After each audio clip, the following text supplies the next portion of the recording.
आपल्या गावातील एका नातीवर अत्याचार केला, अत्याचार करून तिची निर्घृण हत्या केली, त्यावेळी नसरापूरमधील प्रत्येक नागरिकांनी म्हणजे आपल्या घरात दुःखद घटना घडली आहे असा एक म्हणजे माहोल निर्माण झाला आणि त्याचं रूपांतर एका आक्रोशामध्ये झालं.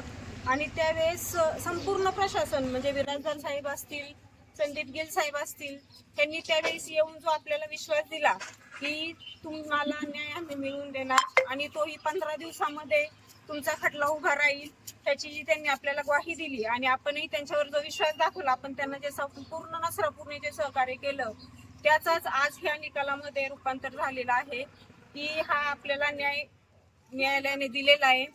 तर त्यावेळेस आपण सगळ्यांनी त्यांची मेहनत पाहिली, त्यांचं ते परिश्रम पाहिलेत आणि विशेष म्हणजे कौतुक की ह्या खटल्याला कलाटणी देणाऱ्या त्या 3 बालकांचं मी मनापासून आभार व्यक्त करते आणि त्या 3 बालकांना साक्ष देण्यासाठी निर्भयपणे उभे करणाऱ्या त्यांच्या पालकांचं आणि त्यांच्या घरच्यांचं मी विशेष करून आभार मानेल.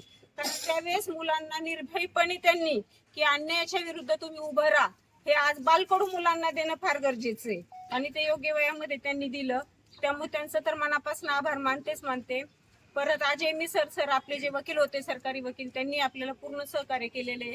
माननीय मुख्यमंत्र्यांनी दररोज अपडेट ह्या गोष्टीच्या घेतलेल्या आहेत आणि त्यांनी आपल्याला न्याय देण्याचा पूर्ण प्रयत्न केलेला आहे.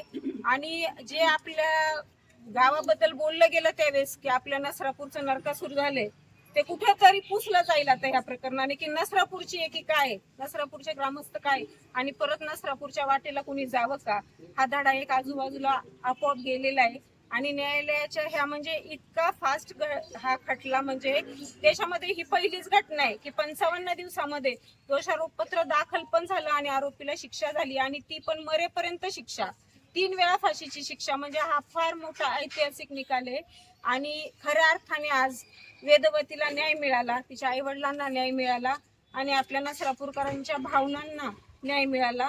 त्यामुळे न्याय देवतेचे संपूर्ण प्रशासनाचे विशेष सहकार्य म्हणजे आपले पुणे ग्रामीणचे SP साहेब संदीप गिल साहेबांचे मी मनापासून आभार मानते, संपूर्ण प्रशासनाचे आभार मानते. आणि त्यावेळेस चुकून आंदोलनाच्या वेळेस कोणाला जर अपशब्द प्रशासनाला आमच्या ग्रामस्थांबद्दल गेला असेल तर मी प्रशासनाची सगळ्यांच्या वतीने क्षमा मागते, कारण त्यावेळेस आमच्या भावना फार वेगळ्या होत्या. त्यामुळे काय आमच्या तोंडातनं चुकून एखादा शब्द तुम्हाला गेला असेल तर आम्हाला प्रत्येकाला तुम्ही माफ करा, कारण ती घटनाच तशी होती की आम्ही आमच्यावर कंट्रोल ठेवू शकलो नव्हतो.